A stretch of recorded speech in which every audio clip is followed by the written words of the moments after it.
I'm just gonna start by thanking you for welcoming me here in your house. Mhm. It's a beautiful area of Switzerland. When I came by car, I was very amazed by all the landscape with the cows, with the Jura in the background, and then we have very good weather.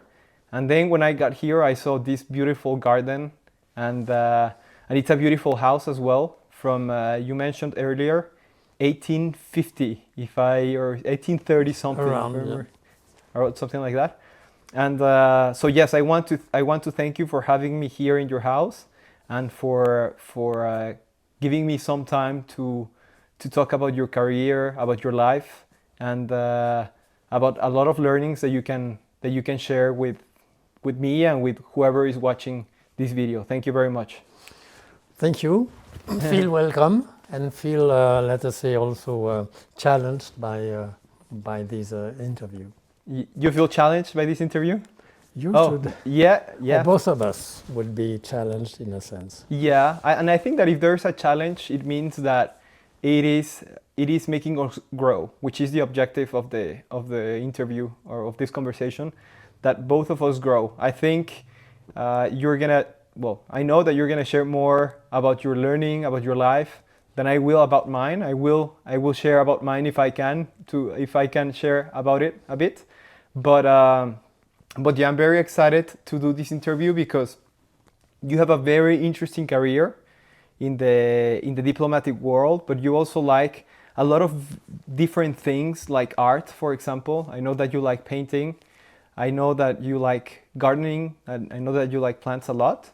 And when I arrived here in your house, uh, you gave me a tour of your beautiful garden back here, and I was like, wow, he knows a lot about plants. He likes plants a lot. That's something that I see here in Switzerland very often, that people love nature and life. And I want to start there by asking you where this love for plants, for nature, was born. When was it born? Why do you like plants so much? I would say it is thanks to my wife that I like plants. I discovered also plants and flowers. She was quite amazed when we were in Pakistan because we could discover the roses. You may know that the roses do hail from India and Pakistan. And we remember an evening having a musical evening with traditional songs and traditional instruments. And the smell, because it was let us say, a sunset, and the smell of the flowers was, let us say, spreading all over, and it was so marvelous. And she is very curious about plants, about how to arrange plants along a time, let us say, a seasonal stream. And I learned a lot from her. That's very interesting, because when you look at plants that way, you understand that life is like a cycle, right? There are some plants that grow in some periods. There are other plants that grow in other cycles, and then when you notice this, you notice that everything is a cycle, and that we are moving in time. Things are changing, and we have to adapt to it like flowers do, and. I want to jump. I want to jump a bit more into your career right now. Now that we're talking about cycles, I mean, you have gone through different cycles in your life because you have lived in different countries. You have done different things in different places. And just to give an introduction of who you are and what you did, I'm gonna read something that I wrote beforehand in my house when I was looking at your background, and I'm going to ask you a question afterwards about it. So you have a PhD in theology, but you didn't become a pastor, nor dedicate your life to academia. Instead, you became the director of the Swiss Agency for Development and Cooperation in Pakistan, in Romania, and Madagascar. And then you also became the Swiss ambassador in Madagascar. If you studied something more related to religion, can you explain me how did your interest in politics and international relations was born? Yes, but perhaps let me just make an introductory remark about cycles. Yes. I prefer the image of an escalation or a spiral. Uh-huh. If you look from above, it looks like a cycle, but if you look from the side, it is a growth. So you may go along the same points or the same places or the same events, but with a different, let us say, level of quality or substance and understanding. And when you mention that, the first thing that I think about is that life is always evolving. Life is never static. If you look back at history millions of years, we don't have almost any species left that were existing in this period, and everything is moving in cycles. Now that we are millions of years later, we have a lot of different species compared to what we had before, that got evolved in different cycles. So here I want to connect with the idea that you mentioned, that there's a spiral of improvement, because even us, we are a result of a spiral of evolution of different species, and that's why we're here, because we have gone through cycles of improvement and improvement and improvement, and this is what we are right now. We haven't been here forever, and now we have the capacity to be conscious of the evolution of things. Like, for example, when we look at plants, we see the cycle of, oh, this plant is growing in a different season, this other plant is growing in a different season, but maybe when you extend those cycles multiple times in the future, these plants become something completely different. True.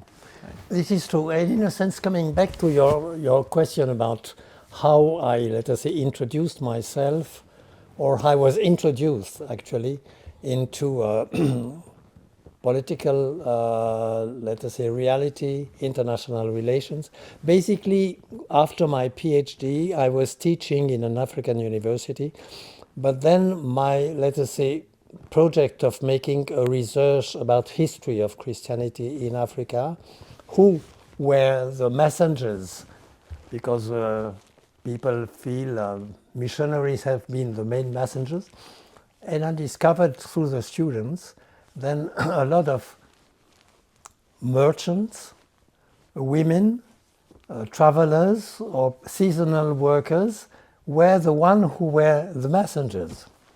And so I decided to make a research about it, but everybody was thinking, this is very interesting, this is very relevant, this is very top. But, and then the but came, we have no money. Okay, so I decided to interrupt that career, or let us say that way. And then I was asked, you didn't mention it, but it has been very important in my life. I was asked by the Swiss Aid Agency to work in a slum in the same country where I was teaching. Was it Cameroon? In Cameroon, but in another town, in Douala.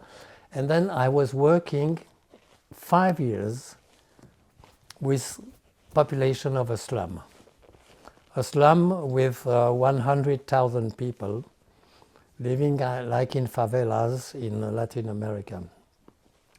And in a sense, I'm very proud that to be the only Swiss ambassador who has worked in a slum 5 years of his life. I learned a lot about strategy by poor people to try to find a way out of everyday, let us say, misery, and to try to collect things. In a sense, they were, if I may tell the story, in their garden, it was wooden houses or even houses made of recycled cartons and so on. And I could see in their background, let us say, background or in the room before the house, they were collecting sand. And I was asking, but why are you collecting and keeping this sand? You will see, you will understand. And suddenly, some months after that, I could see not the sand piling, but blocks of cement with the sand. And they explained to me that they had to make a good deal. They had earned some money, and immediately they were buying cement and turning the sand with the cement into blocks. And it was a very interesting strategy, because when the family all around was understanding that they made a good deal, or that they earn good money, they were calling, oh yes, my son has to go to the hospital, oh, but my daughter has to go to school. And the answer was, oh, I'm sorry, but now I have turned that money into blocks. So it was a way to protect oneself against, let us say, the over-influence of the family, and to keep something in front of their eyes. This will be the block of my future house. It will not be a house in cartons,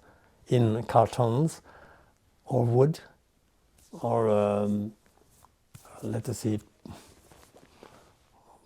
poor wood, but it will be a house a solid house.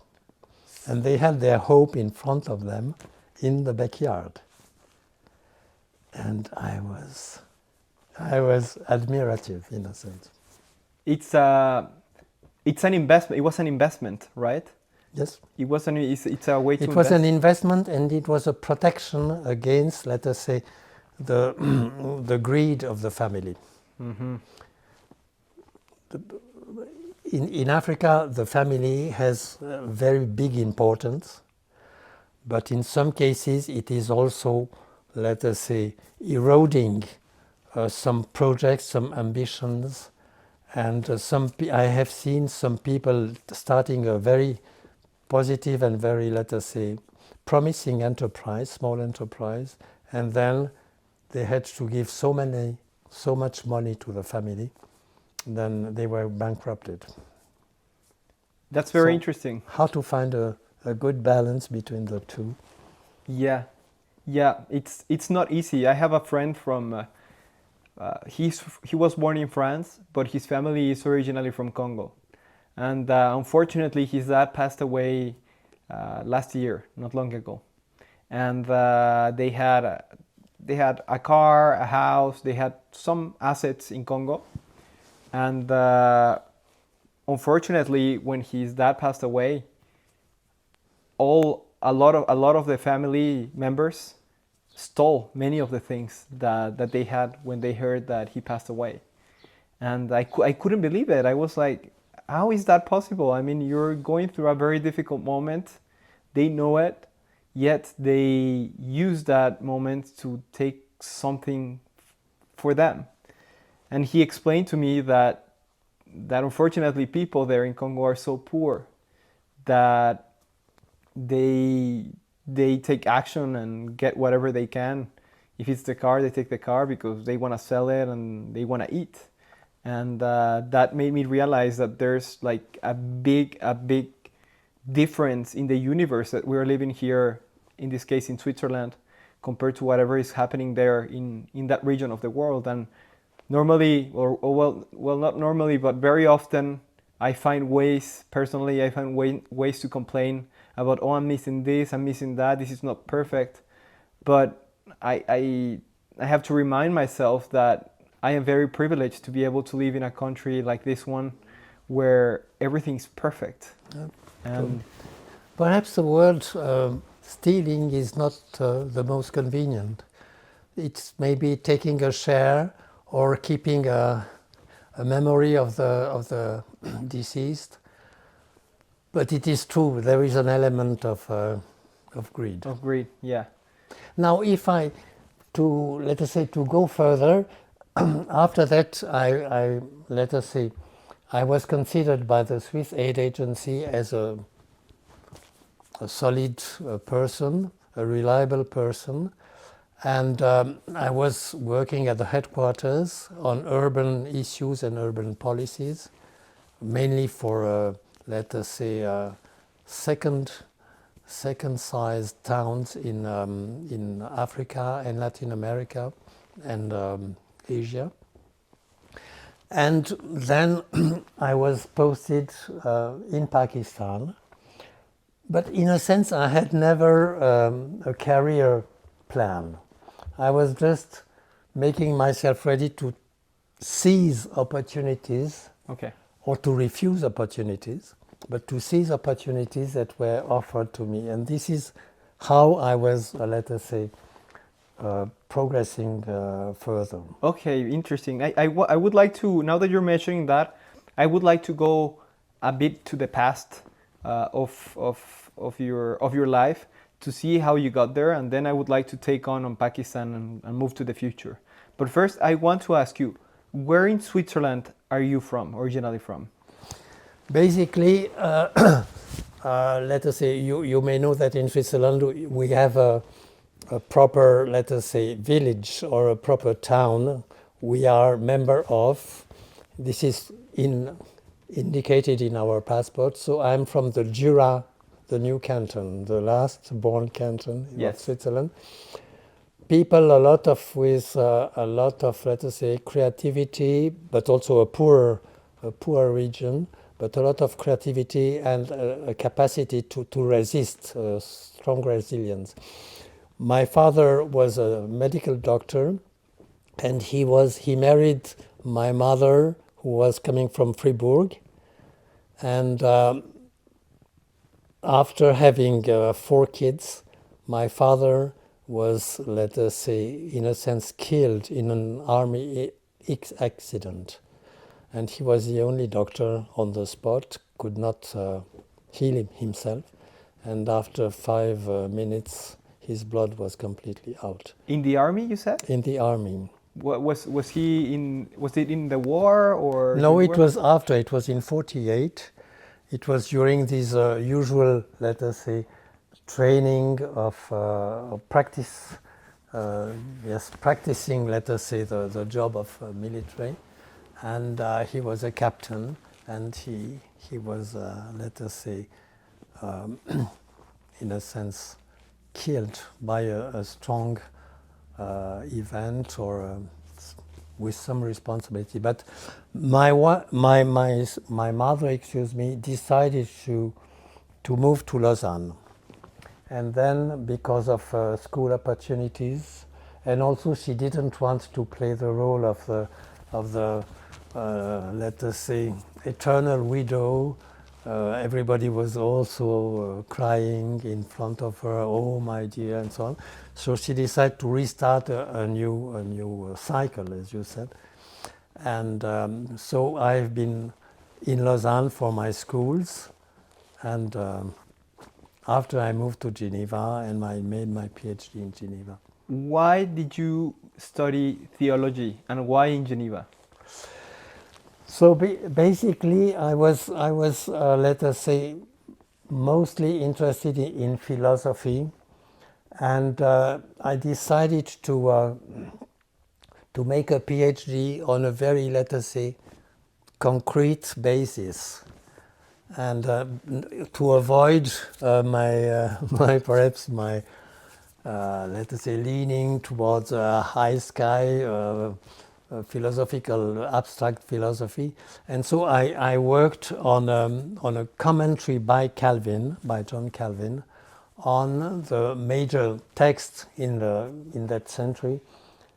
Everybody was positioning himself or herself while commenting that Romans brief of Paul, and so I had the situation of a Greek text translated into Latin, organized and cut and organized, and then with the rhetoric. I was fascinated by rhetoric, and then how all these things, let us say, shape the content, the substance.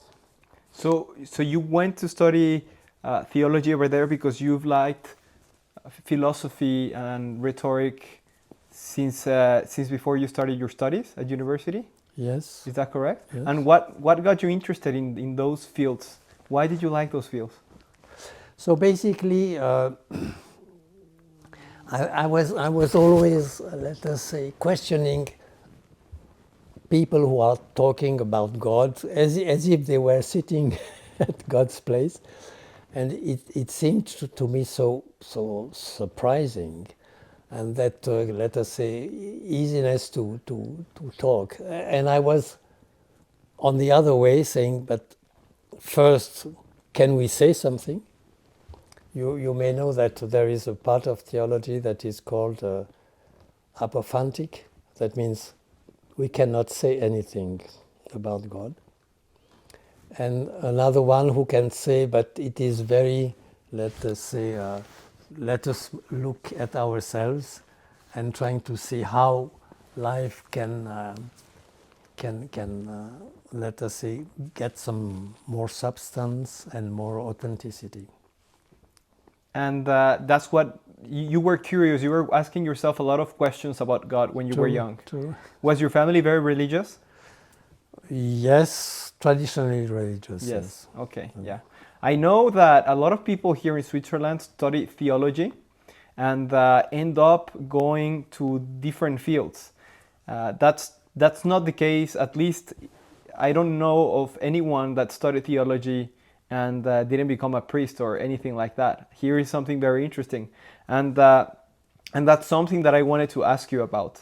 I know that the University of Geneva was founded almost 500 years ago. True. It was by John Calvin that By it was an academy. exactly, yeah, it was a seminary. But a few years later, it started teaching law to educate public servants. And I also studied my master's at the University of Geneva. And when I read that, I was like, that's very interesting that they began teaching the study of religion, and then they opened a branch related to law. And I was like, maybe there's a connection there. And when I met you and I did some research about you, I noticed that you're a great example of the connection between both, because you studied theology, but you started doing politics and international relations. Maybe can you please explain me what is the connection between theology and politics, religion and politics? Is there a connection there? If you accept to live in a society, you are talking about politics, because a lot of decisions, a lot of choice, a lot of priorities are, let us say, influenced by policies, by priorities, and so on. And in a sense, I was not coming to international relations and politics through an academic career, but through experiences. I could see in Cameroon the importance of policies, and how some, let us say, leaders are trying to declare policies and to make everything possible to not implement the so-called and so designed policies. And so I was in a sense seeing the influence, the positive influence, but also the clouds or the, the manipulation about politics. In Pakistan, in a sense, it was a very good instance, in a sense that the leaders, Benazir Bhutto and Nawaz Sharif, succeeding each other in the history, they accepted a lot of, let us say, corruption. And so I realized politics may be like a theater, a rhetoric and a theater, and people playing a role, but knowing also how to avoid too many constraints and avoid, let us say, being caught by their own commitment and decisions. So I was realizing that kind of a double game in politics, and then also I could realize that through a program I was involved in, where many people were saying villages, poor people cannot set priorities. For instance, a water canal or a public lighting or a dam to keep the water, or a street to really walk and go to the market without being caught in the mud. And so I was, based on my Cameroonian experience, I was, let us say, advocating a responsibility by the villagers to set their priorities and to commit financially. You could discuss the level, but the principle of being, let us say, committed financially for their priority was very important. I realized that when people pay a part of the infrastructure, they will maintain it properly, because it is their thing. Mm-hmm.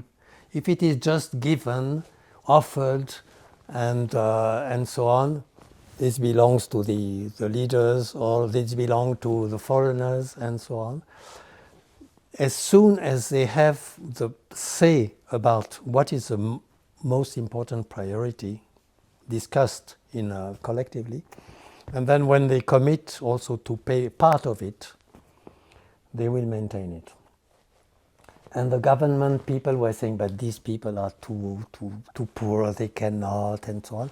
And the experience shows that the villagers are paying first. Mm-hmm. And after some months, the public budget comes in. But because people were, let us say, made responsible, please, this is your choice. What is the most important to start with? And the World Bank, it was for me a success in a sense. The World Bank was able to change the format and to say, these millions are not for this, but these millions fit for 10 kilometers of a road, or a big dam, or lightning, 20 kilometers of public lightning, or something. So they were, let us say, making round figures, but saying this money may be used for this or this or this, and it was for them a new era, because they were, let us say, approving budgets without knowing exactly what will be done out of it. That's very dangerous, isn't it? This is what they considered, but in a sense, the difficulty was circumvented, and because that money, that meant this maybe according to the choice, and they had 5 choices: road, public lighting, water, dams, and street, and something else. Was this what you got to live in Cameroon? What did you get to live this in Cameroon? No, in Cameroon I realized then, when there is no financial commitment by the community, you can discuss, it is 10%, is it 1/3, is it 1/4, this can be discussed, but the principle of a commitment is a key for the good maintenance and for the ownership. So don't give anything for free. You need to get the support of the community. Yes, you can say, we will give you to fund the remaining part of what you have decided the most important. Okay. And when you finish your PhD in Geneva, going back to your career, you finished your PhD there, you did some research for some time, right? Yes. And then you went to teach in Cameroon. True. That's when you started working a bit later in the slums, and then you got to work for the Swiss Agency for Development and Cooperation, correct? Yes. In a sense, the officer of the Swiss aid agency in Cameroon, whom I went to know because we were discussing and so on, understood that I had a good communication with the local people. Did you get this good communication because you were teaching there, and this opened the doors to get in touch Perhaps, with? but also because I'm able to listen. So you were listening to your students and to the community of the university. Yeah. Okay, but why did you originally went to Cameroon? Why didn't you go to Congo or another? It is very simple. Let us say a professor from Neuchâtel, Newcastle, was, let us say, writing to me saying, you have done your PhD, we need a professor in history, church history, are you ready? And I said, I'm ready to go and see how, for a very short period, how it can, let us say, work. And then I came with Claire. She was hesitating a lot because she didn't like very much these circles and so on. And finally we decided, okay, let us go for two good years. And at the end? At the end, finished. So you only lived in Cameroon for 2 years? 2.5. 2.5. Yeah. And had you been to Africa before? No, that was my first time. It was your first time. And how was it? What year was it when you went there? It was 1978, something like that? It was 78, exactly. In 1978, you went to Cameroon. What shocked you the most when you got there back then? It is amazing. I was landing in Yaoundé, and then that professor came with his small Renault car and to pick me up. And the smell, it was 7 hours in the night. You know, the night and the day in Africa at that level, close to the equator, are 6 to 6, more or less. So 6 o'clock the night, and the smells. We were going through a market with smells of vegetables, of flesh, of people and so on. So that was my first contact, sensitive contact. The smell, I had a conversation with a perfumist a few weeks ago, and he told me that he needs to travel to get inspired by the smells. Yep. That if he is going to make a perfume, he gets inspired by going to different cities, because every city smells different. True. And it's interesting how whenever we go somewhere, the smell is one of the things that gets registered in our memory. True. First. True. So I can imagine with what you're telling me. Yep. When you got there, you started teaching right away, or did you have some time to settle down? No, I was immediately starting teaching. Okay. And then when did you start working in the slum? It was okay. After that teaching, after I realized that I could not go further with that research, historical research, I came back to Switzerland, and then I was even, let us say, among the jobless people. Yeah. For the first time in my life, and for the first time in Geneva. And then I was looking for a job, and that officer of the Swiss aid agency in Cameroon has passed the message to the headquarters. Girardin is a solid guy, and he has a very good, let us say, communication and, let us say, capacity to listen with the local population. So for a job in the slum that was in preparation, he could be a proper person. Okay. So in a sense, I was not asking to join the Foreign Affairs. I was asked by the Foreign Affairs to join. Okay, wow, interesting. Okay, so you got the opportunity to go back to Cameroon then. True. And to work for at the slum. Yes, And for how long did you work there, did you say? 5 years. 5 years.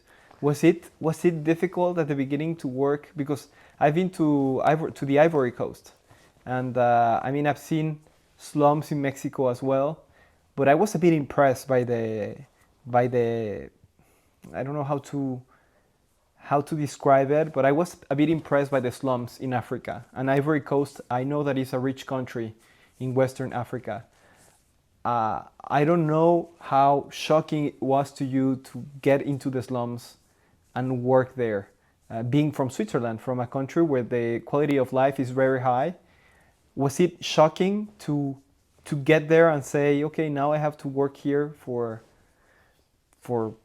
X amount of years. Now this is my life. This is where I'm gonna work.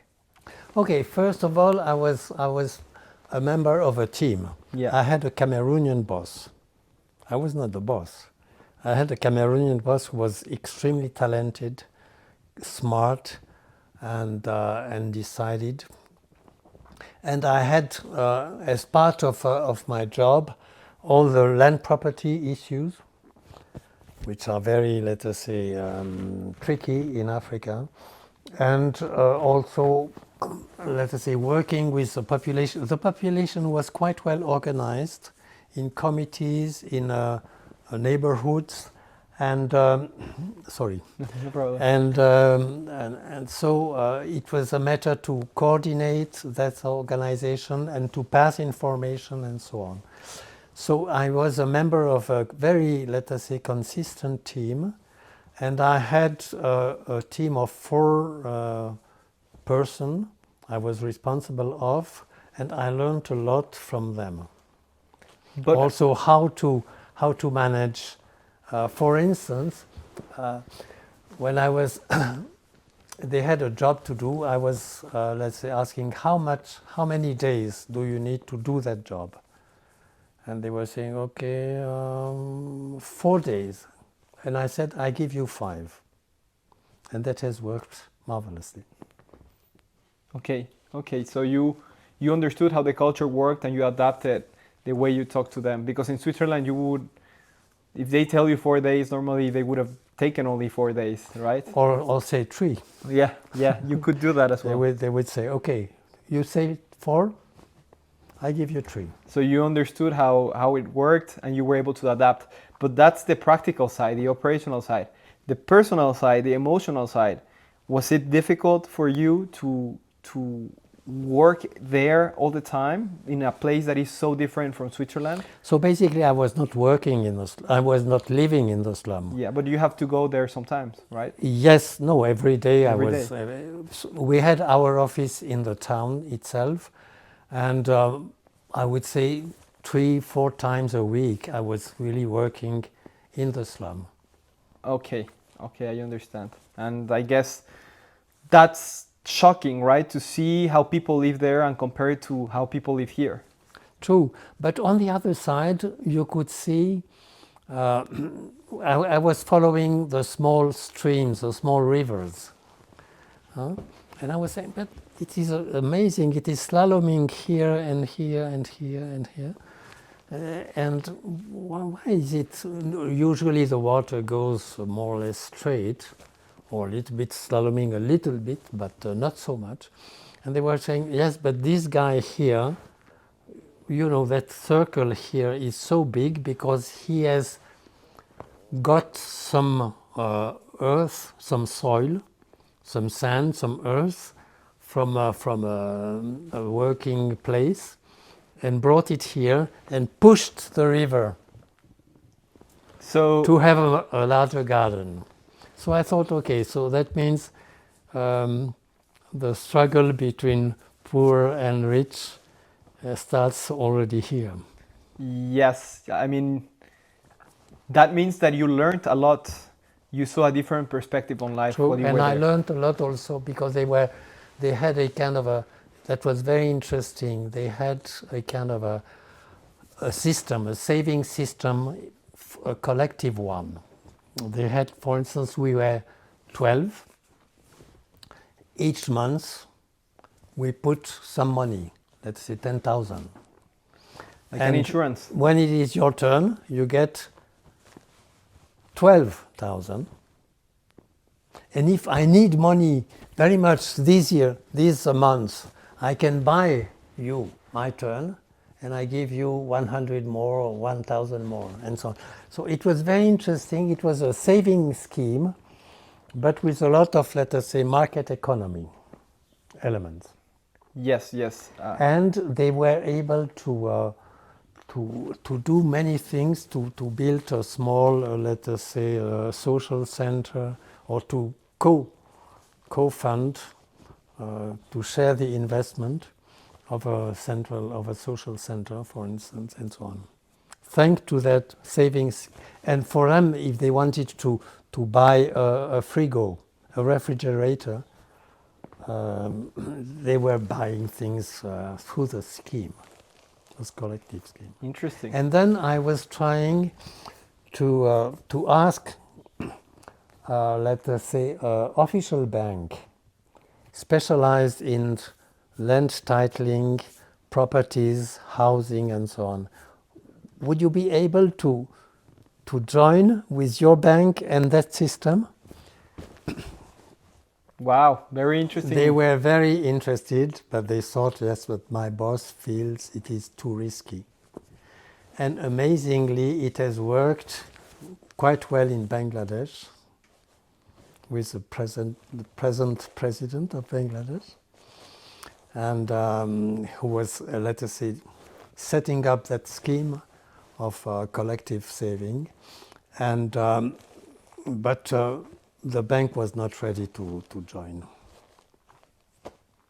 Interesting how, even if they're poor, these societies adapt by developing their own innovations in those places, and I'm sure that was a big learning there. What do you think it was one of your biggest accomplishments while you were working there in that slum?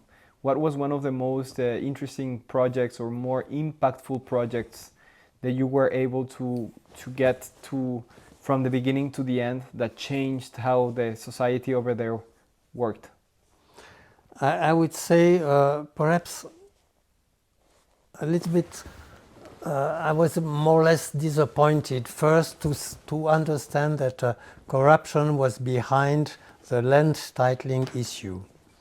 So if people were paying a public officer, he could have some chance to get an official title for his slot. And a lot of people couldn't, because it was part of the game. Okay, the World Bank is asking you to, let us say, formalize your ownership, but myself as a public officer, I have the key who can open or close the door. So it was some disappointment, or I could see that the policy was okay, but the implementation was far from okay. And then number two, and this is also, let us say, about policy. The World Bank did, let us say, refer to a European right of property. And in Africa, land property belongs to the big family. So people will say this part of the village belongs to my family, and then we divide it into share according to the number of kids and so on. And perhaps the World Bank, I told them at the end, you should have proposed not only a right to own the land, but long-term leasing. The long-term leasing would have respected more the African tradition.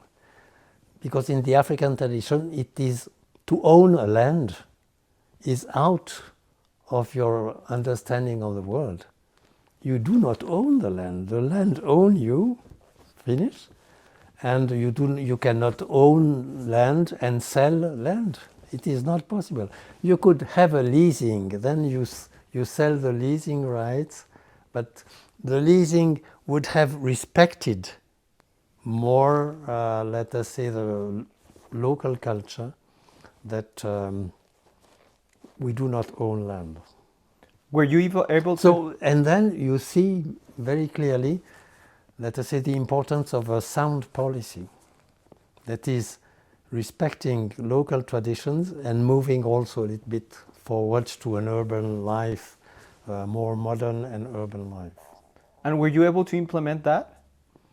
So it was, at the end, it was perhaps, and then it was caught into let us say, hesitancy at high level. So it was difficult to implement many of the projects that you worked in there. And did you feel frustrated at one point that a little bit frustrated, but then I could see when I was back to the headquarters that I tried to advocate this kind of approach for some secondary towns in Burkina Faso, and it was working. Mm-hmm. So I could see that based off that experiences with the pros and cons, with the frustration and the hopes, you could adjust better and then have some success. Okay, and all of this was while you were working for the Swiss Agency for Development and Cooperation. True. Can you please give me a description of what this agency does, or why does it exist? So it was existing basically at the very beginning to support Swiss NGOs that were active in a lot of countries in Africa, Latin America, Asia. And then it was decided, okay, so let us go also to develop our own projects, because we will focus on, let us say, projects with a higher level of money, a higher amount of money, and then also work with the World Bank or with Netherlands, for instance, and join hands with others. It was basically agriculture development, education, and health. Okay. So this kind of urban thing was at the margin of Swiss Aid and of the Swiss Aid Agency, and some people were saying, but you know, agriculture is so important. Look at Colombia, look at Bolivia, agriculture and forest. Why should we bother about big towns and metropoles like Mexico and so on? I was saying, but let us move towards second level towns or intermediary towns. The villagers, they want to sell tomatoes and potatoes in the market of the town, Yeah. to make some money. So the interaction is already here. You have not to push for it. It is here. It is working. So how could it be better with communication, perhaps with some infrastructure, some market, and so on? And why is the Swiss government financing all these NGOs in Africa? What does Switzerland get in return? So basically,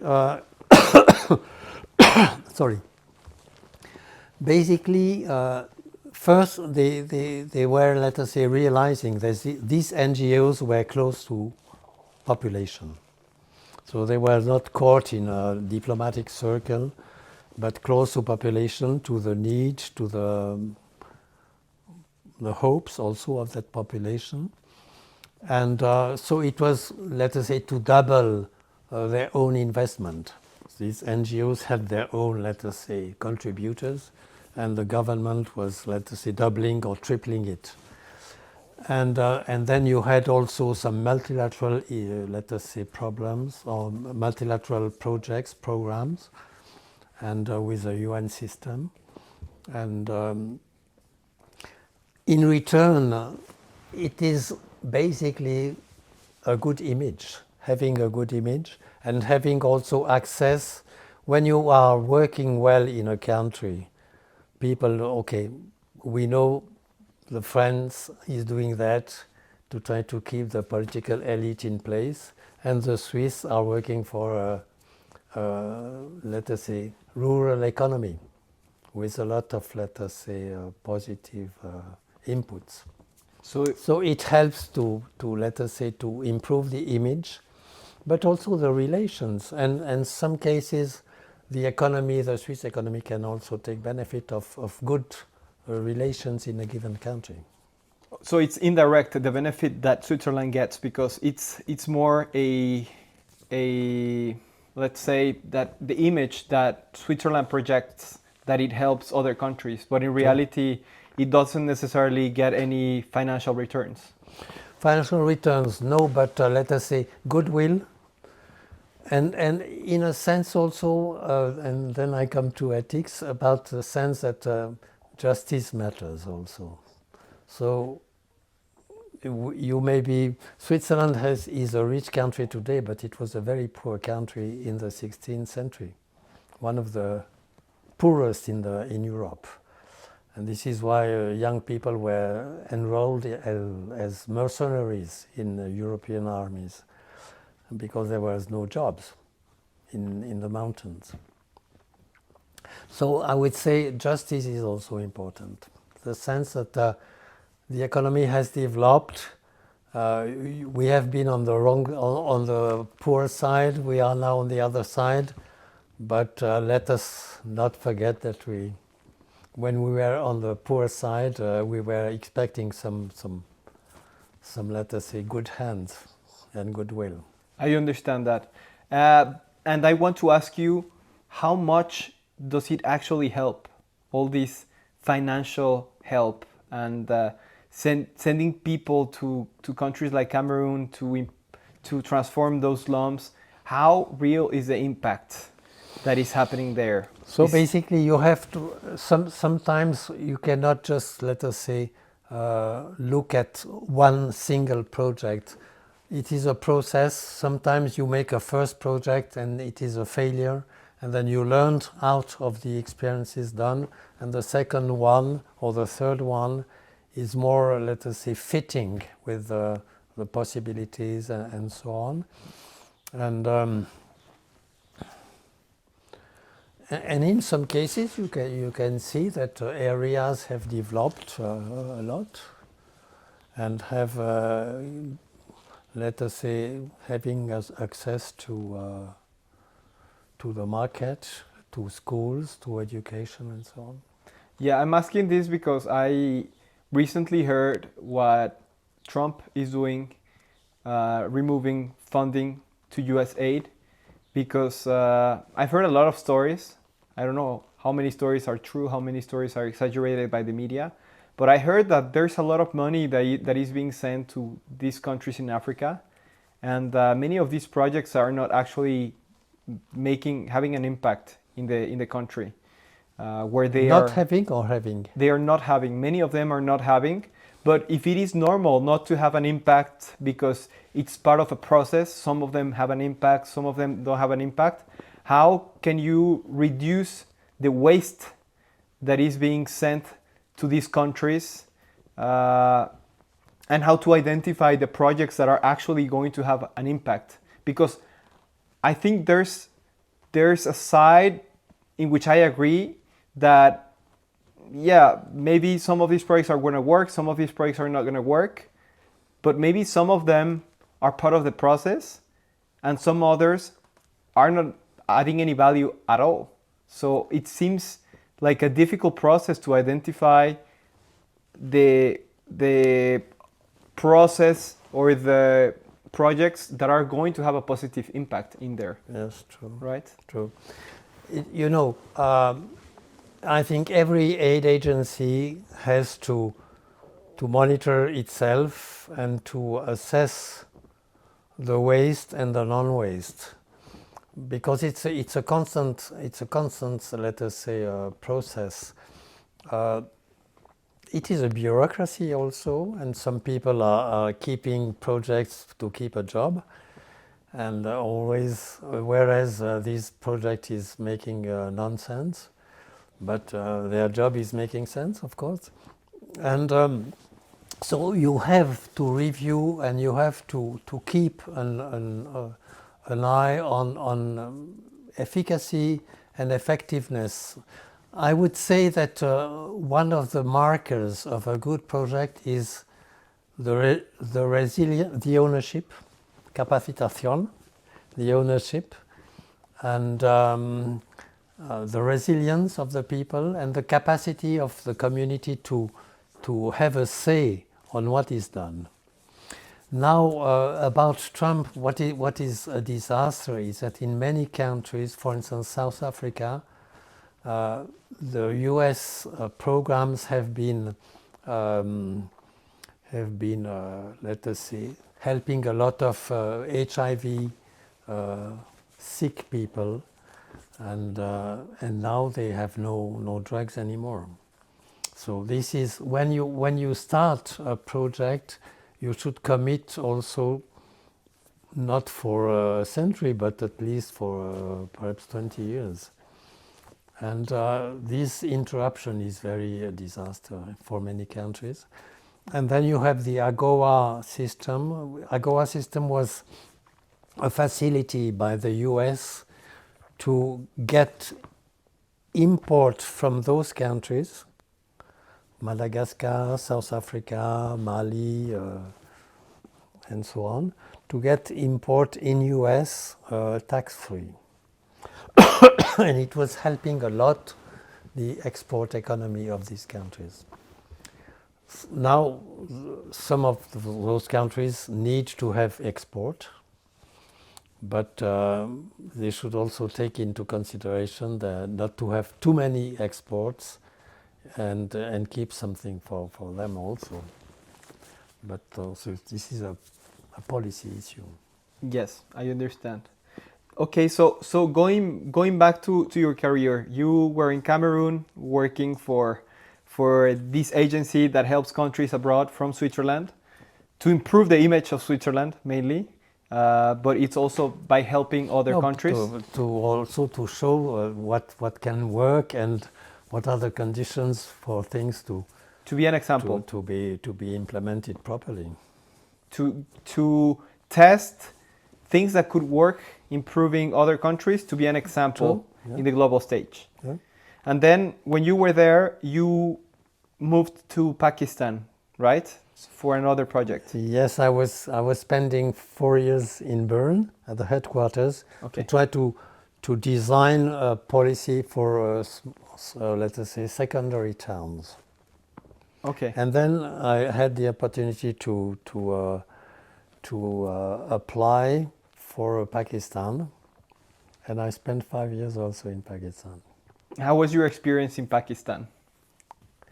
It was quite different because I was not at the project level, I was more at the program level, and having perhaps more interaction with the government, the national government and the provincial governments in 2 provinces. And I had also a lot of, let us say, interactions with Pakistani NGOs, in particular women NGOs. I was quite, let us say, impressed by the commitment. And then, as I said, this kind of a new scheme where people can have a say on the priority, provided that they co-invest with others. This is now a rule in Pakistan. And what year? Or a rule or habit or a use. Yeah, it was already there.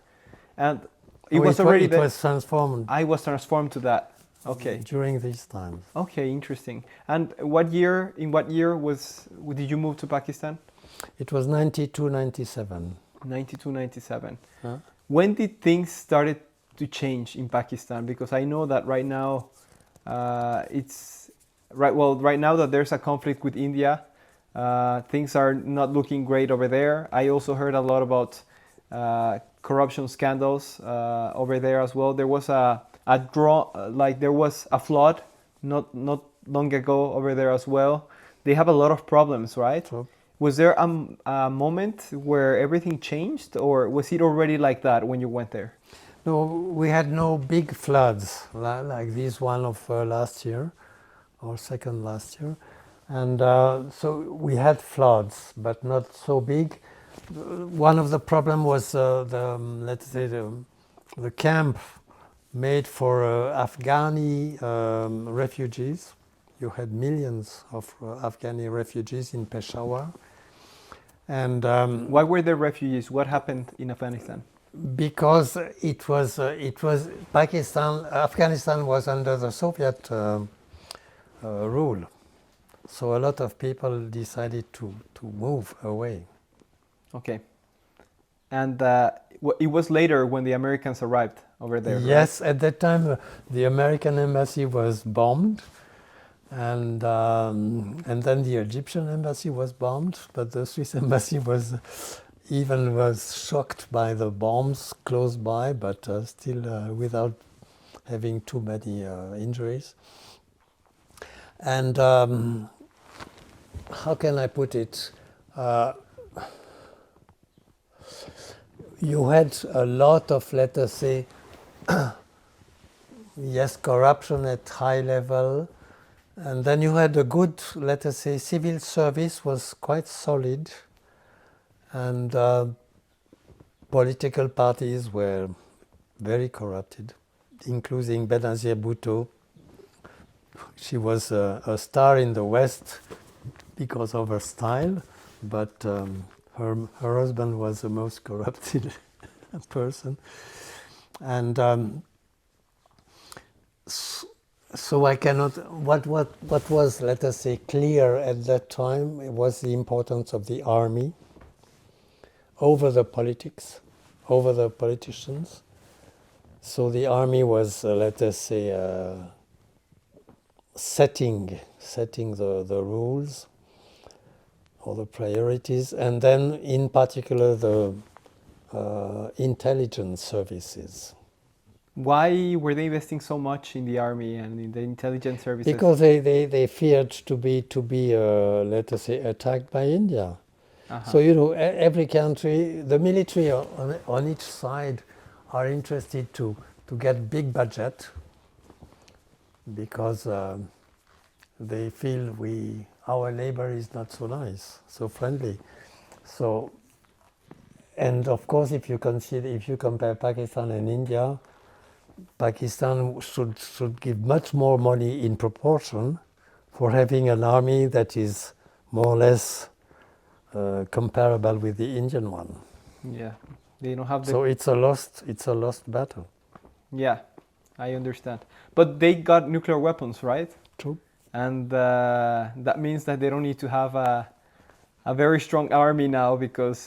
True, but you know, the nuclear weapon is supposed not to be used. Yes, but it is a last resort, but not to be used. So basically, the traditional army remains important. I guess so, yeah, because if they use nuclear weapons against India, India also has nuclear weapons, and things can get out of control very fast. Yes. But if Pakistan thinks that it's facing an existential threat, it won't hesitate of defending itself. Yes, but you know, you have different steps before the existent threat. Yes, you have different steps, and fortunately, you have different steps, so you can see if it is escalating further or then de-escalating. Yeah, interesting that you got. Then I moved to Romania immediately, from Pakistan to Romania, and here also it was very interesting in terms of politics. You said immediately. How many years did you work? Did you so stay in Pakistan? I was working 92, 97. And 97, 2000 in Romania. So 5 years you stayed in Pakistan? 5 years in Pakistan and 3.5 or 4 in Romania. And how did it feel to move to Romania? Did you like the experience over there? It was completely different. It was another world. Yeah. And we were shocked, in a sense, to see people looking like our grandparents begging in the streets. You know, when you see it in India or Pakistan, you say, okay, so it's part of the situation. But when the beggars looks like your grandmother, the shock is here. Yeah. Now, basically, you had, excuse me. No problem. You can take some water if you want. Yes, yes. Basically, you had we arrive at a time when the Communist Party, or the staff of the Communist Party, was having 5 years after Ceausescu was assassinated or killed, and because they were experts, knowledgeable, and so on, so they could run the country for 5 years, and after that, it moved to a multi-party system like we know in Europe or in Mexico, perhaps. And that was amazing for me to see that these parties were, let us say, having no pleasure but fighting each other and putting banana skins under the feet of other parties. So basically not fighting for a program, but fighting against a competitor. Number two, the administration was completely, let us say, shaped by the communist culture.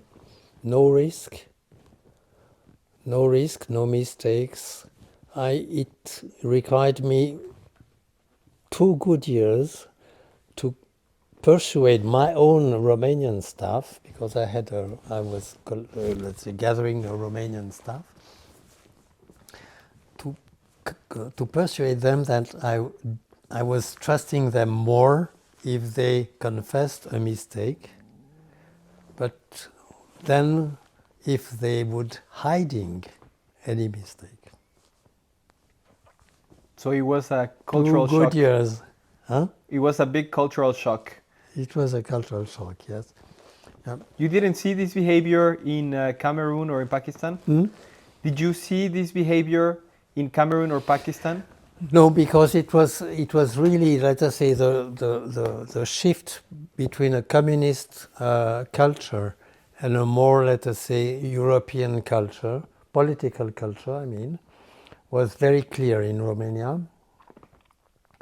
And you could also see a lot of problems of lack of good communication. For instance, if you had a car accident, the health officers were coming but could not cut the car, and the firemen, the bomberos, were coming but they could not heal anybody.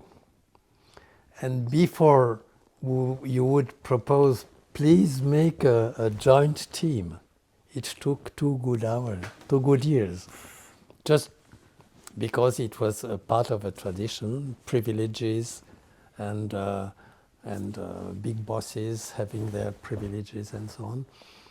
And just to make joint teams, let us say infirmaries or medical staff and fire bomberos, able to cut the car and open a door and take a wounded driver. It took two years. Very bureaucratic, Very bureaucratic. like the Soviet Union. True. Interesting. And did you help make this happen? Yes. Yeah? Did it work Yeah. at the end? Wow, interesting. Maybe, I mean, it's been, when did you say that you... I was working with a Palestinian doctor in Târgu Mureș, and he was a specialist in urgent medicine. And he was able to introduce, also thanks to our support, to get urgent medicine as a discipline, because it was not taught in the faculties.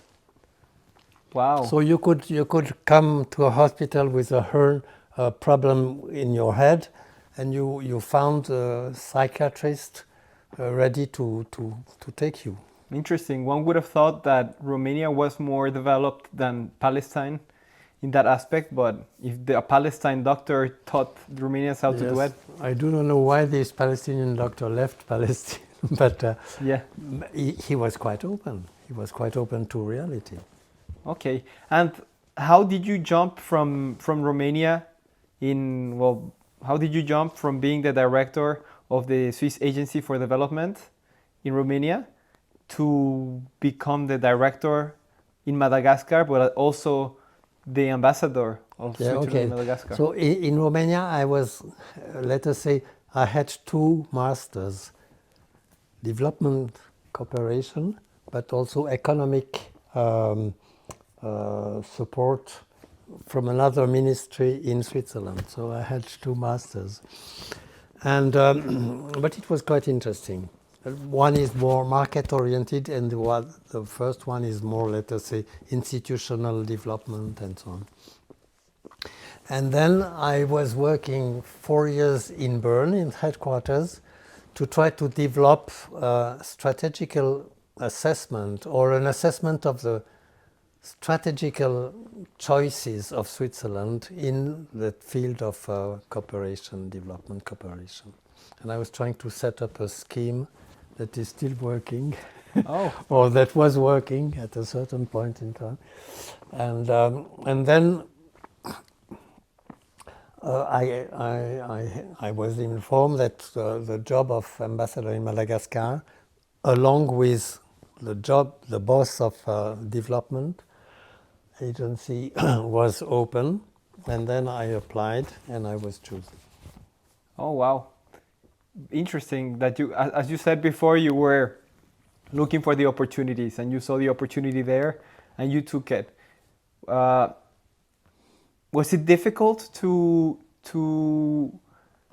change, to leave Switzerland to go to Madagascar, a country under development? Or were you already used to going to different sides of the world that needed help?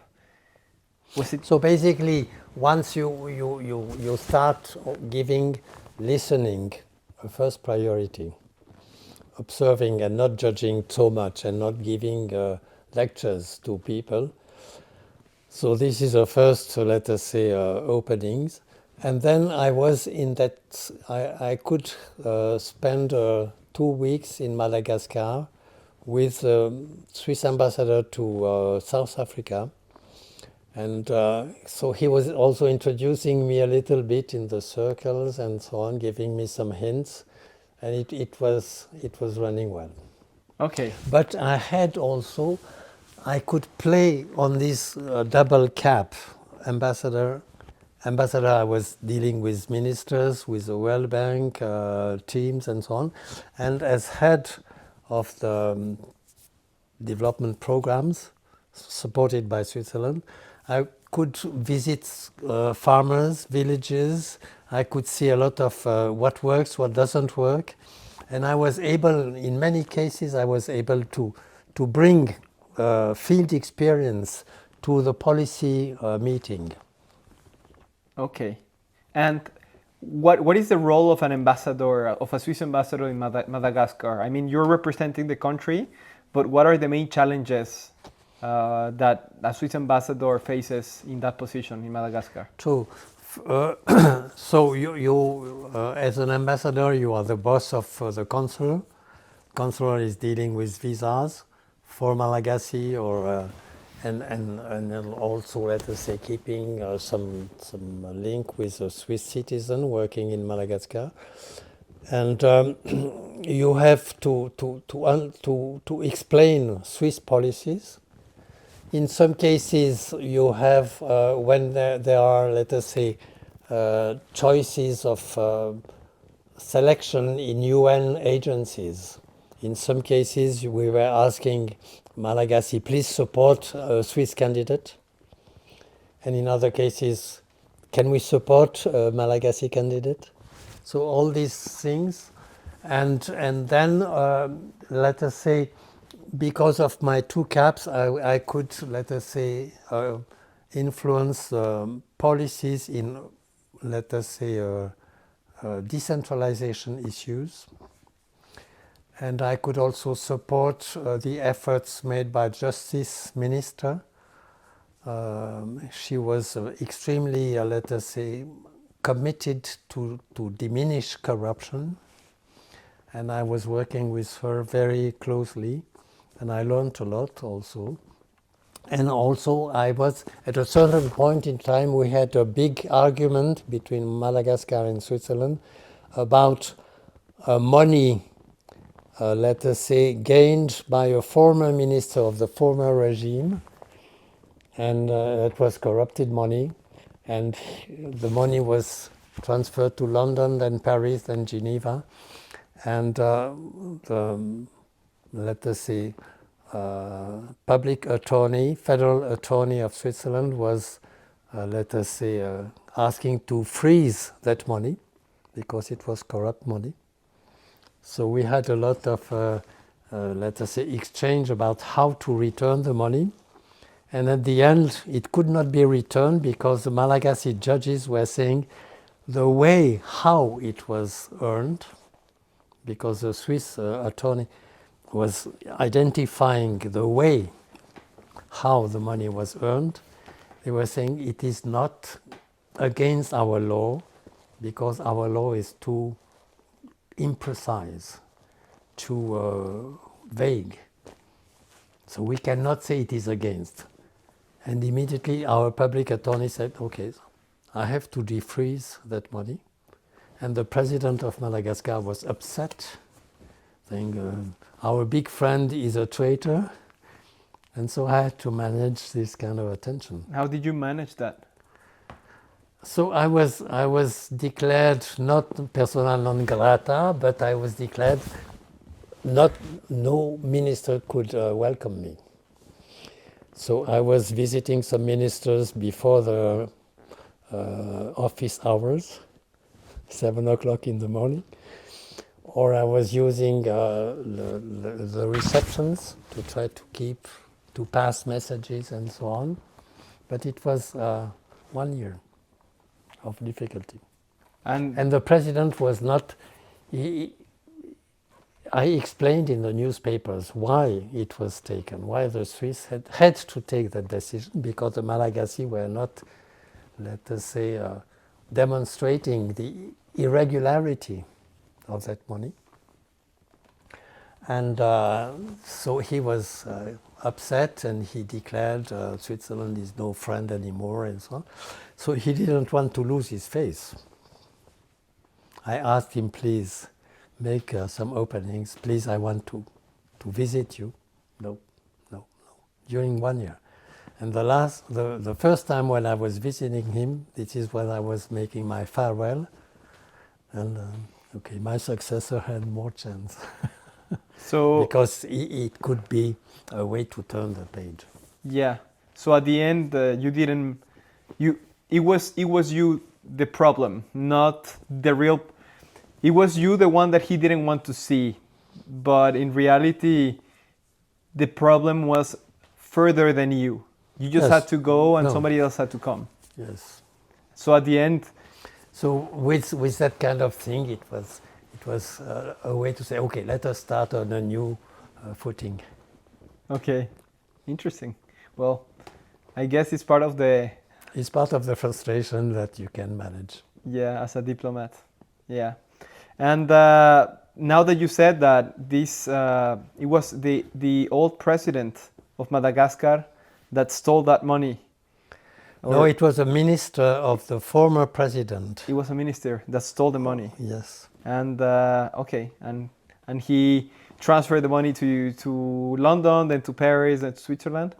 And I think that's a great example to go into one of the topics that you like the most, which is ethics in politics, right? True. I want to ask you, what is ethics and how does it connect with politics? Yeah. And why is it a topic that you're very passionate about? Yeah.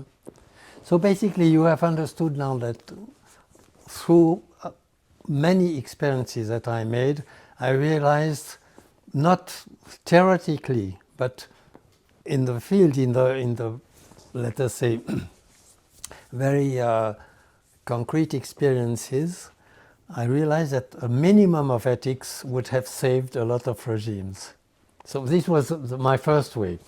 And then I thought, why are people so ashamed to talk about ethics in politics? A lot of people are saying ethics spoil the game, ethics has nothing to do in politics and so on. Really? Is there people that say that? Oh yes. But that in Europe it is.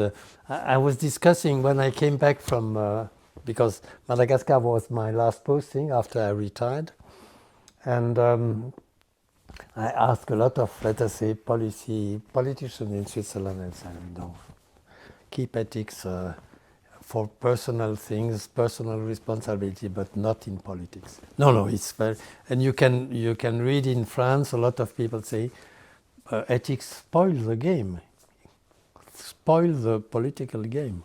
But how is that possible? It doesn't make sense to me. No, because they were saying also, in politics, your foe can become a friend, your adversary can become your a competitor, and then an ally, and so on. And then you can say this, and next year you will say the opposite. Don't worry. So you need to be flexible. That's what they say. Yes. And ethics does not allow us to be flexible. No, ethics gives, I would say, a certain. It's like a star. It gives you a certain direction. It can never be caught like a star, but it helps you to go through the night, or through the poor lights, and to have a way. And so at the end of my Madagascar, let us say, posting, I decided to make a conference. I was asked to make a public conference, and I was asking, but what is a matter of interest? Oh, family, Mr. Ambassador, please take us. How is the family important? I say, oh, family is boring. Let us take ethics in politics. Oh my God. And they accepted at the end, and I had a very bright audience, ministers, theologians, leaders, and so on, with a lot of interesting questions. And then I realized there is something to go more in depth about. And then after my retirement, I had the opportunity, after some, let us say, difficult months of readjusting, retirement, and so on, I was, let us say, asked to give a teaching in Rajasthan State University in India. And I developed what I have developed in my book, Ethics in Politics. I tested that approach. And I had a lot of professors of that Rajasthan University, very smart, and I was encouraged by their, let us say, encouragement, but also their questions, their remarks, and so on. And so I decided, okay, so I should write something. And you think that ethics should be part of politics? Yes. Because it is like a compass, and it allows us... It's like a compass, and I would say it helps you to keep a certain, not to isolate, for instance, justice or solidarity, only solidarity, but to see, okay, let us keep an eye on the justice with the second and third generations after us, and or with minorities or remote areas, you need a certain solidarity, and how you manage unity and diversity. I think this is, with the identity politics today, for instance, it is a nightmare, and it is a dead end, because nobody would tell you Swiss identity means, and only conservative people are dreaming about an idealized past, saying, yes, Swiss identity, Swissness is XXXX. This is bullshit. And Swissness is how we built the community. Yeah, and it's always changing. You It never is have anything always static. changing. It is always changing, but then, for instance, if I take the Swiss experience, having, let us say, the principle of the decision should be close to the ones who are concerned with the decision. That if it is a local decision, please make it at local level. Village, town, it is intermediary level, canton, state, member state, and so on. You may have a certain a certain mix of, let us say, personal risks and personal and incentives to take some risks, but incentives also to have, like the social security system, to have a solidarity ingrained in the system. So these kind of things are ethical ones. So my remarks were, even if people say ethics has nothing to do in politics, actually when you discuss, let's say, specific issues, you realize that it is at the heart of it. What do you think are the major challenges that our civilization is facing today? And I think basically identity politics is a dead end. You can see it in US today, but you can see it also in some, let us say, far-right parties, Farage in UK or Le Pen in France and so on. And it is a dead end. It is much better to try to not to dream about reality, and then migration, let us say, is an issue to try to find a good balance between the capacity to absorb people coming from abroad. And for instance, in Switzerland, we are mixing refugees and asylum seekers and economic migrant. So it's mixing the two it's not so easy to separate the two, but I say you cannot mix both. But I would say identity politics then is a dead end. Now you have to transform, let us say, the long term and the short run. For instance, environmental issues are extremely important and they will be devastating. But you have to manage with short-term incentives and not making a religion of ecology with pure, impure sinners and good guys and so on. So trying to find incentives, proper incentives that are working.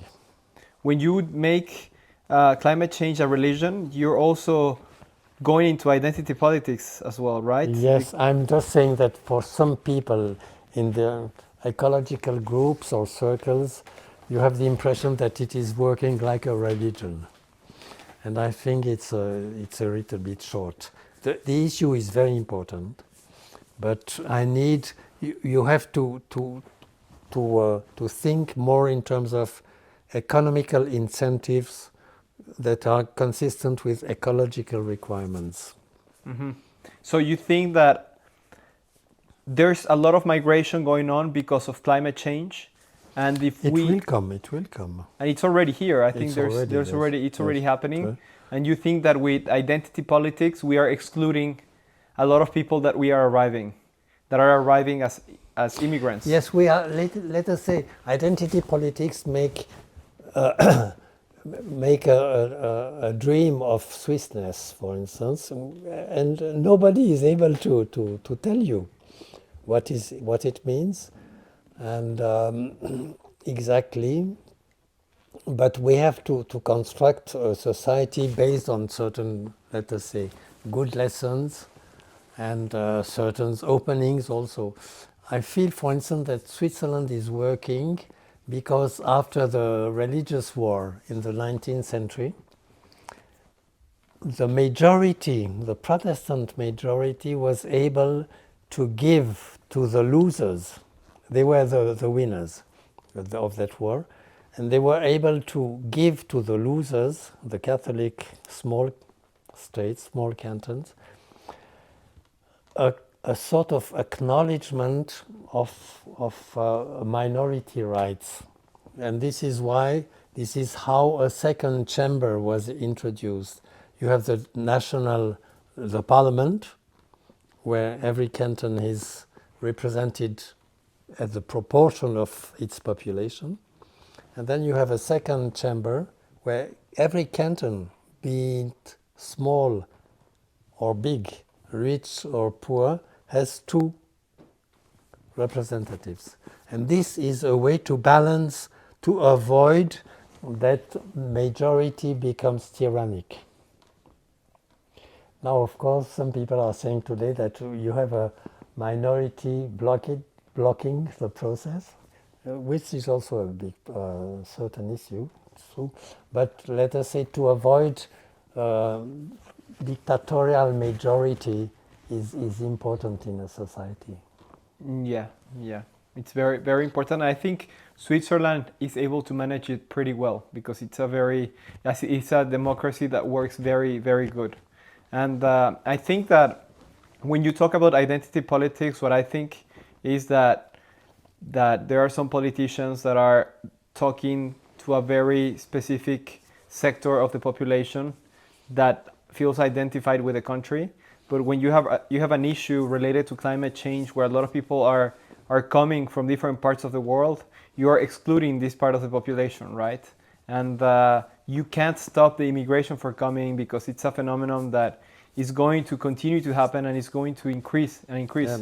So I can see here that the issue can be climate change, and trying to solve it with identity politics is not compatible. So Yes. I understand But where the basically, ecological or environmental refugees are moving to the next country, not necessarily to Switzerland. And I think it would be more smarter. You may have, or you will have to accept certain refugees based on ecological, let's say, disasters, but mainly you have to work at a multilateral level to try to find perhaps, let us say, neighboring countries that could absorb partly and without requiring a lot of, let us say, cultural shocks. Yeah. So it's a kind of balance, but at least in ethics, I would say you raise the issue properly and not ideologically. Okay, yes, I understand. And something else that I wanted to ask you is, do you think that we are at a critical moment in human history, or is it just the media that is making a lot of noise? That we have more information and we are saturated with information and we're scared, but in reality it's not that big of or such an important period that we're going through right now. What do you believe? Is it a critical moment in history or not really? It's always been like that. No, I think it's I see it as how to say, a stage, a new stage, or a new cycle. If we go back to that image of a cycle, and I think what can be seen is imperialistic, let us say, Tendencies? Come back. We have had, this is one thing, that means, in a sense, it is interesting because Trump ideology is not so far from a Putin ideology, in a sense. I'm not talking about market economy, but let us say the importance of oligarchs, of good guys that are close to the political circle, and so on. It's and China has China is interesting because they never declared war, but perhaps they think of it in Taiwan. But basically, they have also this very kind of, let us say, influence. And in some cases in Africa, I could observe some, let us say, frustrations about the Chinese imposing their own interests to the people, to the local people, without considering very much the interest of these people. And what I can see is also interesting.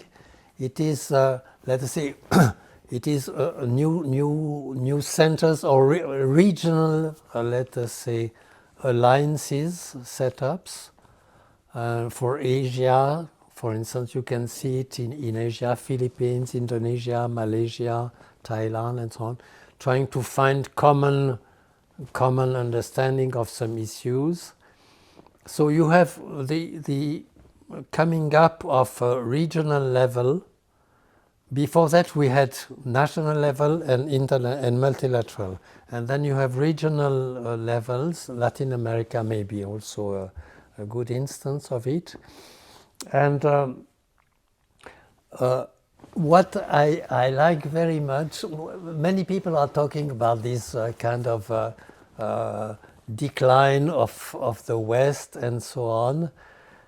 And my feeling is that we should not see ourselves as victims. We should understand that when some people in the South, global South, are saying, why have you not double standards if you compare, or if we compare what you say about Ukraine and what you say about Israel? Double standards?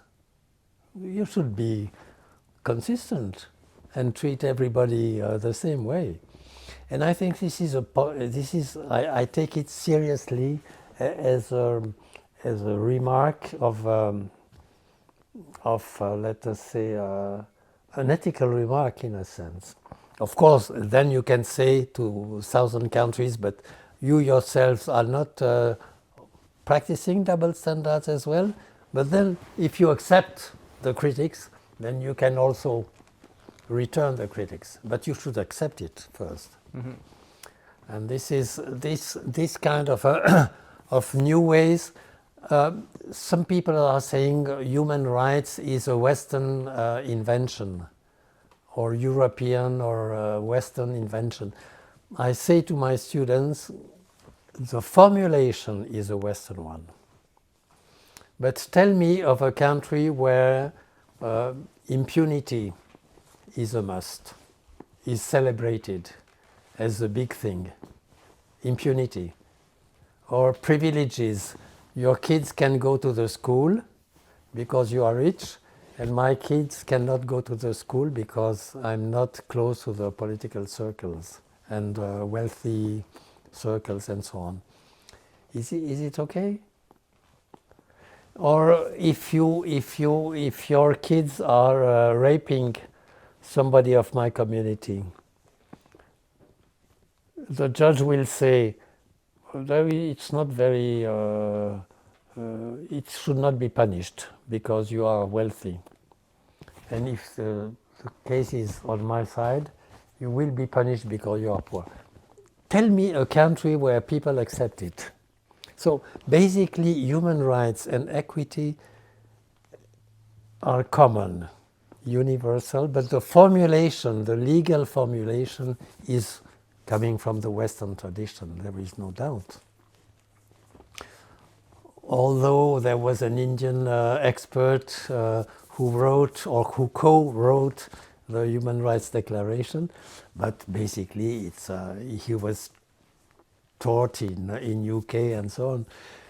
But the formulation is Western, but the substance is for me more common. So you think that we are going through a transition period right now? True. That there's a rise in imperialism. Is that correct? Yeah. Why do you think there's a rise in imperialism? Because you can you can see that. Look at how the Trump administration is dealing with European countries. First, an ideology saying that EU was created to vilify United States of America. This is a kind of a falsification of the reality you can observe. It was not done for this one, it was done for a common market and to avoid war in Europe. But why? It was not done against the United States. But why is the United States using it now as an imperialist idea? What's the connection? The connection is that they have not to listen and to consider the partners as equal partners. They are just thinking about themselves. They are just thinking about America first. And do you think America alone. do you think this puts our civilization at risk? It, let us say, I believe it will, depends a little bit how, let us say, people will, in United States of America, will, there is a frustration. I think Trump was elected, properly elected, based on a big frustration that Democrats have not taken seriously. This is for me clear. But now all these kind of cuts and the ways, you know, you treat friends or close countries, the way it is, it will not, it will either end up in a kind of a very defensive policy, but no weak cooperation, weak reciprocity.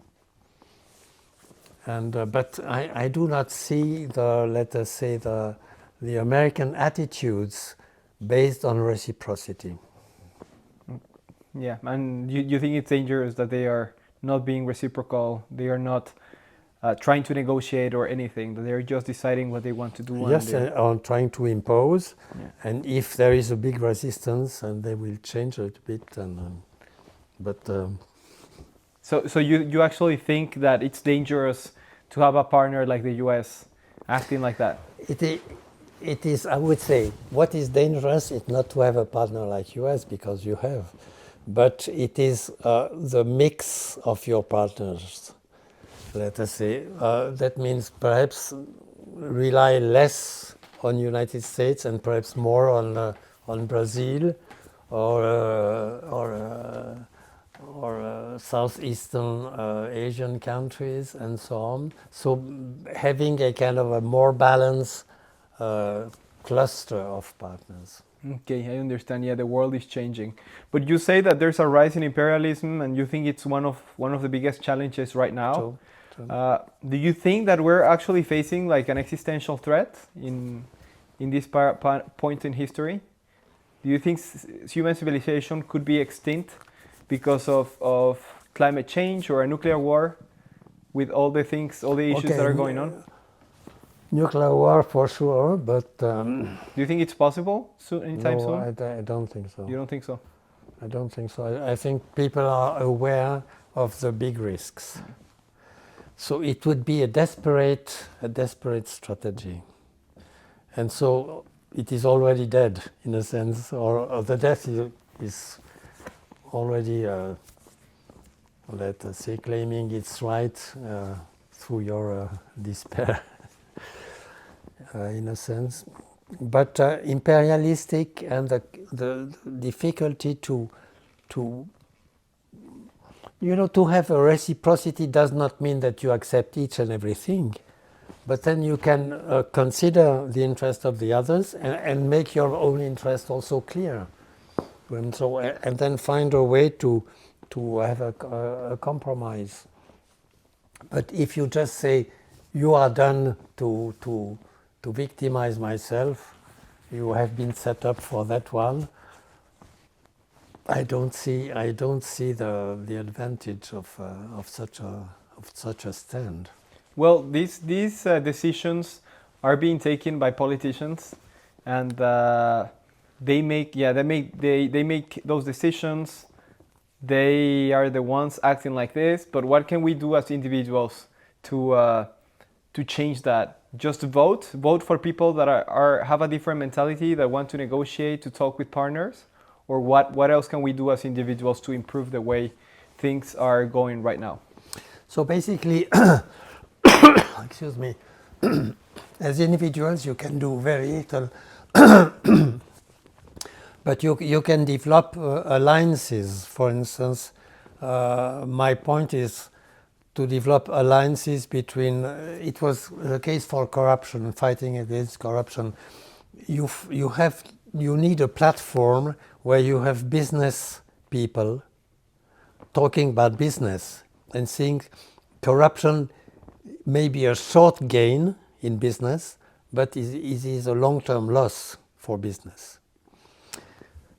Media, politicians, local associations or civil society, media, perhaps religious leaders or faith-based organizations and so on. So the larger the alliance is set, the better chances you have to influence.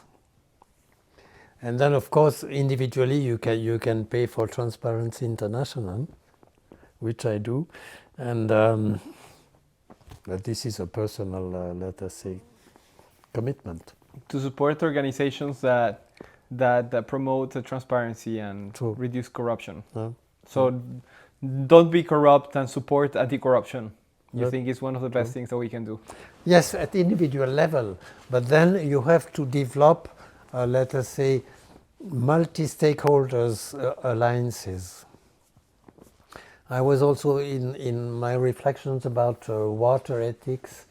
I think I was discussing with a Chinese professor, and we were concurring about the importance in a bassin versant, what it means in the region. The limits are set by rivers, by flow of waters. Then you need to have around the table industrialists, municipal politicians, having to care about should we have enough water, farmers, and then perhaps transport people who use, let us say, streams to transport people, transport goods, and so on, and technicians, experts also. Put all these people around the same table. Put everybody together. This is a multi-stakeholders approach, which I would favor. Okay. If you could write a law that everyone had to follow, what would it be? What? If you could write a law that everyone had to follow, what would it be? A law? Yes. So this goes to the individual level. If you could force everyone to respect a law to have a better world, what would you ask them to respect? It could be you have to support anti-corruption organizations. It could be many things, and here is, because I want to go into the individual level, what would you force others to do or to not do in order to have a better world? So I would say, but it is like that a little bit. Yeah. Declare what is done. Declare what is actually done, and be consistent. Declare what it's I done. I take an instance. I'm in Switzerland. My tubes need some repair. Yeah. If I go to Hornbach to buy a piece, the craftsman, my neighbor, he say, I will not put it. I have to buy it. And if I buy it, it is more expensive than at Hornbach, because the providers, the suppliers of these pieces, have an alliance with our group of handicrafts, or plumbers, and so on. They have alliances. They have common joint ventures, in a sense. And this is why he will refuse to repair a piece that I'm buying at Hornbach, and he will accept to replace the piece, provided that it comes through his channel. And he is telling me I cannot do other way, because it is a set rule. Then if you compare that one with market economy, freedom for choices, and so on and so on. You will see, but you declare market economy, and what you are doing is a kind of a economy of a secret economy or a hidden economy of alliances, of like you say when you have big companies making common joint ventures.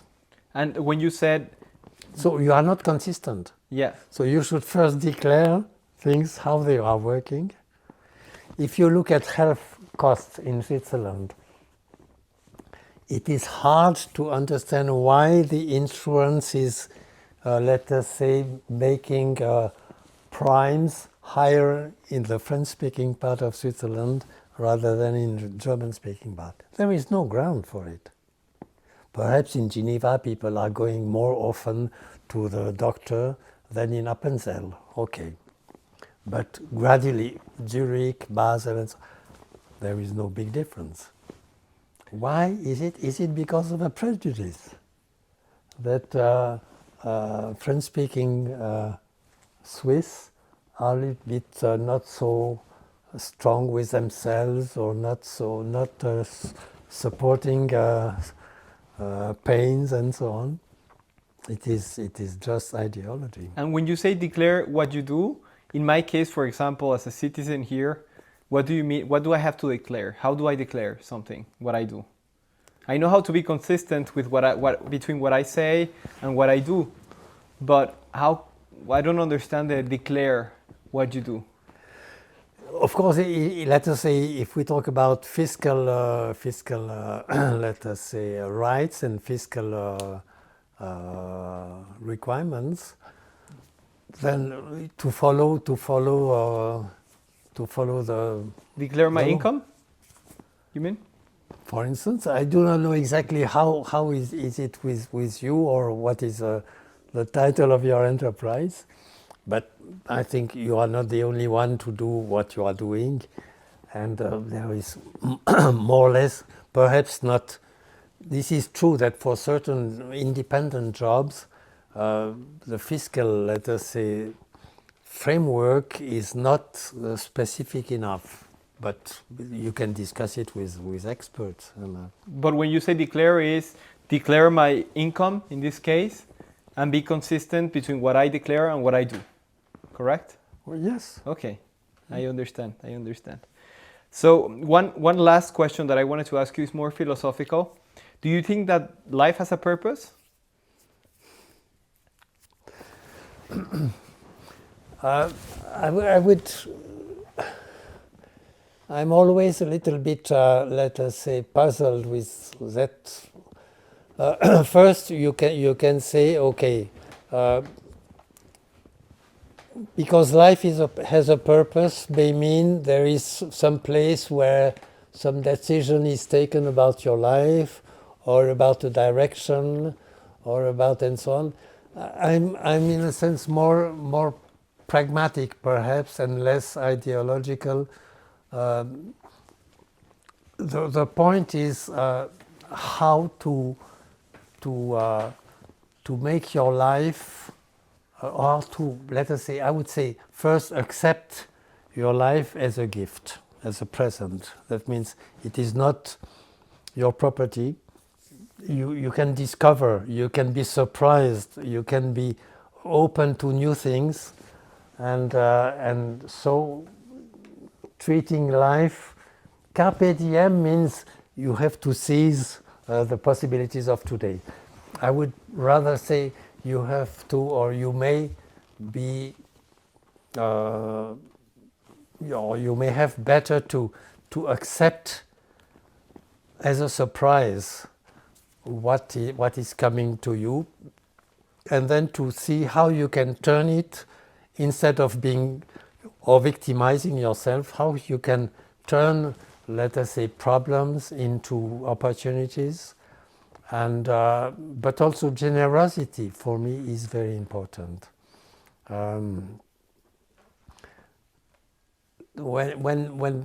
If you are not, I do not like the bureaucratic let us say, way of saying, okay, I have received this and I shall give only the tit for tat in a sense, or the same thing. You may be generous.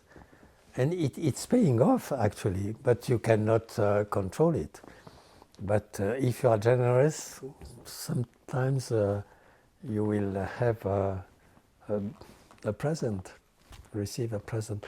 So I would rather say a purpose in that sense that you may transform what is coming to you in your life, and transform it into positive things. For instance, the age. Huh? A lot of people are saying, yes, I feel old. I feel old. I look at my face every morning when I shave myself. Oh, what kind of... and so on. But sometimes I was looking at the feet of my wife. It's wonderful. It's they are 82 years old. It's marvelous. Or sometimes even a gray or a ride in your face gives a certain attitude or a certain message. I'm fascinated. And for me, things. Every decade has a lot of... you have passionate decades, you have erotic decades and so on, and then with 80s you have something else. Mm-hmm. But there is no... I don't... how can I put it?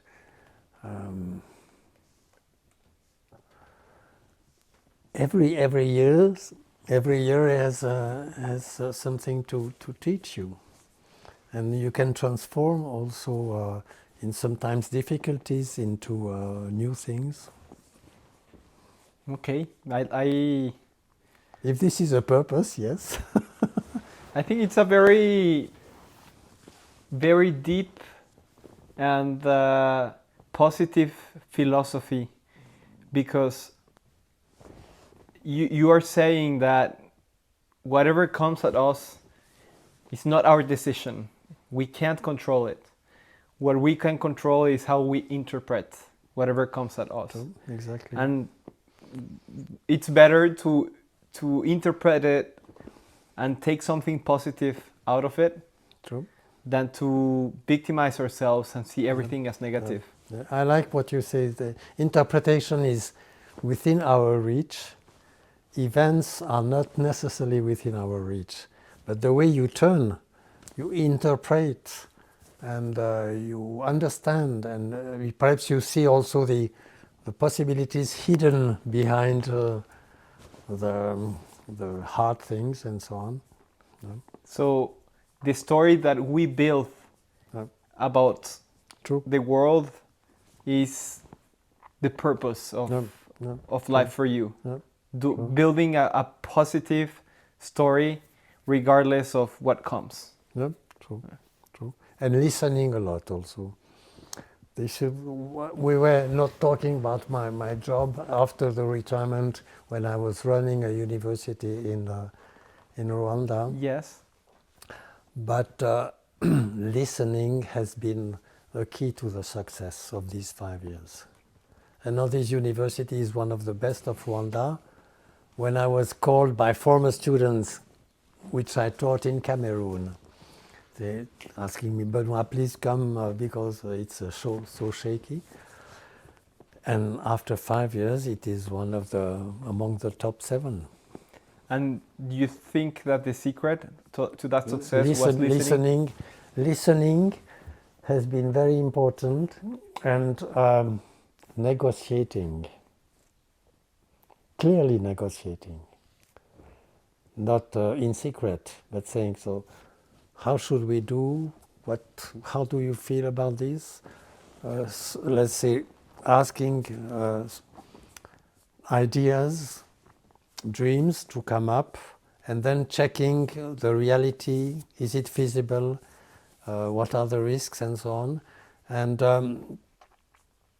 in Rwanda, if you do not negotiate, you will fail.